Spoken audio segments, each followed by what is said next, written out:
We always hear from our rivals that we have like the third oldest roster, second oldest roster, whatever it is. They love to tell us this, but they never talk about all the young talent waiting in the wings to play. We are stacked with young talent ready to go, and Cre'Veon LeBlanc is one of those dudes. What a move by Howard Roseman! Whoa!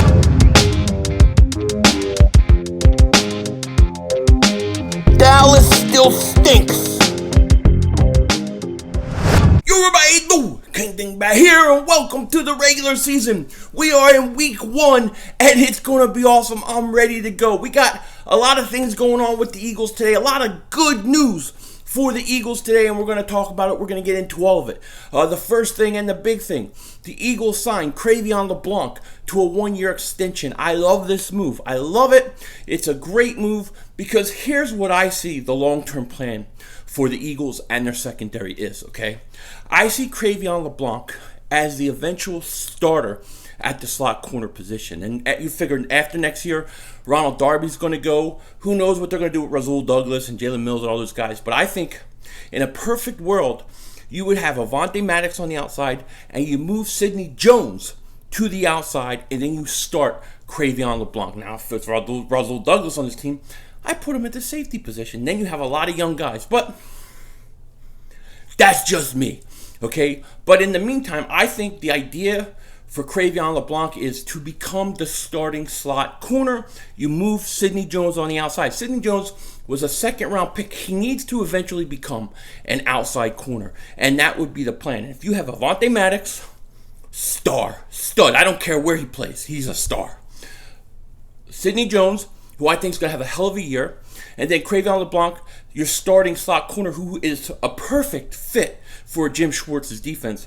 I think the Eagles' secondary is set for a long time, definitely. So I like this Cre'Veon LeBlanc signing. Now, he goes on IR today, okay, which is not a surprise, meaning he can come back during the regular season. Because he was put on IR after the 53-man roster, he could come back and play this year. So, like, after week 8, I think he's eligible. But it gives him a chance to heal, come back, not have to worry about performing after week 8, to make his presence felt because he's going to be a free agent. Now he has all of next year, too. So those are good things. And we'll definitely see Cre'Veon LeBlanc this year. Now, putting Cre'Veon LeBlanc on the IR is going to open up a roster spot for the Eagles. And if I'm just guessing, I would assume they're going to bring up one of the 2 tight ends, most likely Joshua Perkins, but you never know. We have to remember, Chris Banjo is in for a visit today.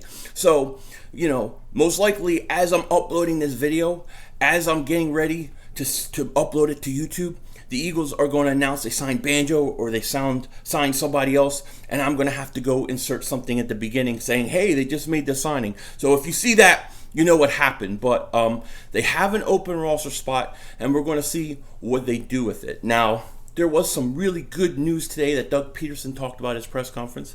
He said that he believes Nigel Bradham, Fletcher Cox, Ronald Darby, Sidney Jones, even Brandon Brooks, all expected to play.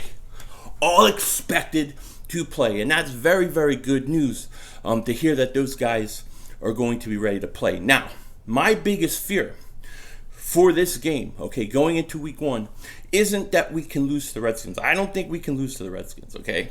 But I do worry that with so many starters not having really played at all in the preseason, that we're going to come out a little slow, a little rusty, and we're going to make this a harder game for ourselves than it has to be.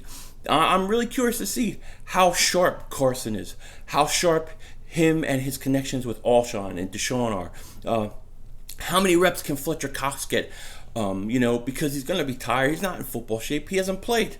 Okay, so these are the things that I'm most worried about going to this Redskin game. Now, I will do my preview prediction video for the Redskins game probably Thursday. Usually I'm always going to do it Thursday or Friday. It's always going to be later in the week.